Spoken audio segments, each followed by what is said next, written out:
Assalamualaikum warahmatullahi wabarakatuh. Perkenalkan, nama saya Kinanti April Laili, NIM 2011250011.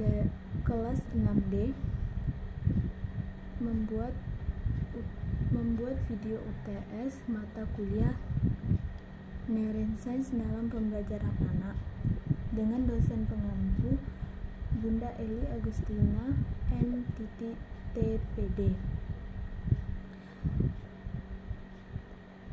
Mata kuliah dari pertemuan pertama hingga sekarang itu menjelaskan tentang pengertian neuroscience, struktur dan fungsi otak, otak kanan dan otak kiri, gelombang otak, cara otak belajar, dan memori.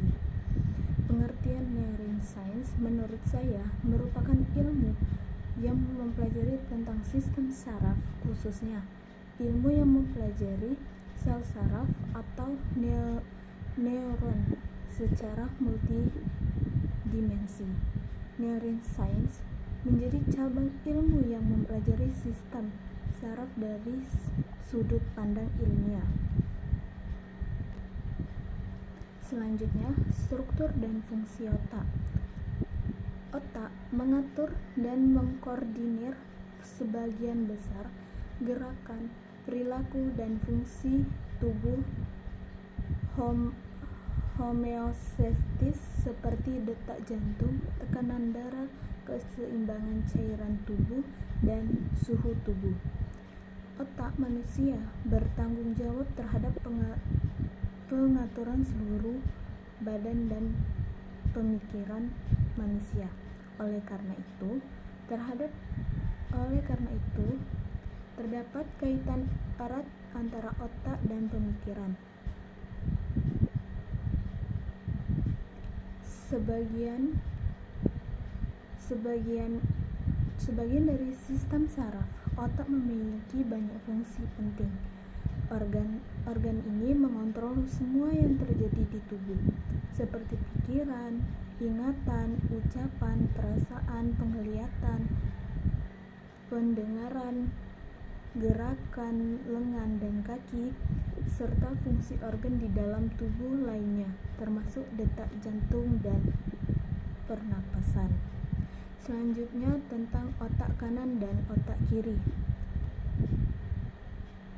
Otak manusia hanya didominasi oleh sebagian otak, yaitu otak kiri dan otak kanan. Otak kanan identik dengan hal-hal yang bersifat kreatif dan artistik, sementara otak kiri cenderung dapat berpikir secara logis dan analitis.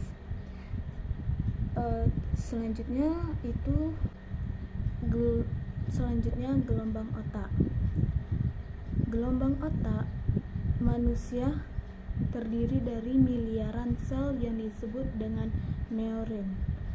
Sel-sel ini paling berkomunikasi satu sama lain untuk menjalankan setiap aspek fungsi otak seperti pikiran, emosi, dan perilaku. Komunikasi antar sel ini membentuk aktivitas listrik yang bergelombang dan membentuk pola. Selanjutnya, cara otak belajar melibatkan beberapa langkah, mulai dari memperhatikan informasi baru, menyimpan informasi dalam memori jangka pendek, mentransfer informasi ke memori jangka panjang, dan kemudian mengambil informasi ketika diperlukan. Selanjutnya, menjelaskan tentang memori. Memori secara keseluruhan, psikolog mendefinisikan memori sebagai proses mengodekan, menyimpan dan menarik kembali informasi. Menyimpan dan menarik kembali informasi, setiap bagian dari definisi pengodekan Penyimpanan dan penarikan kembali informasi mewakili proses yang berbeda. Ada 3 unsur dalam perbuatan kegiatan, yaitu menerima kesan-kesan, penyimpanan, dan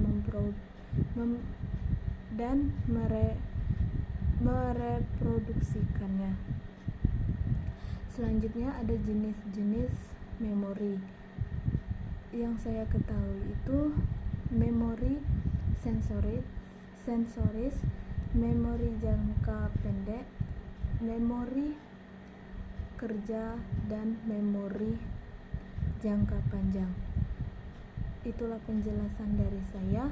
Saya akhiri. Wassalamualaikum warahmatullahi wabarakatuh.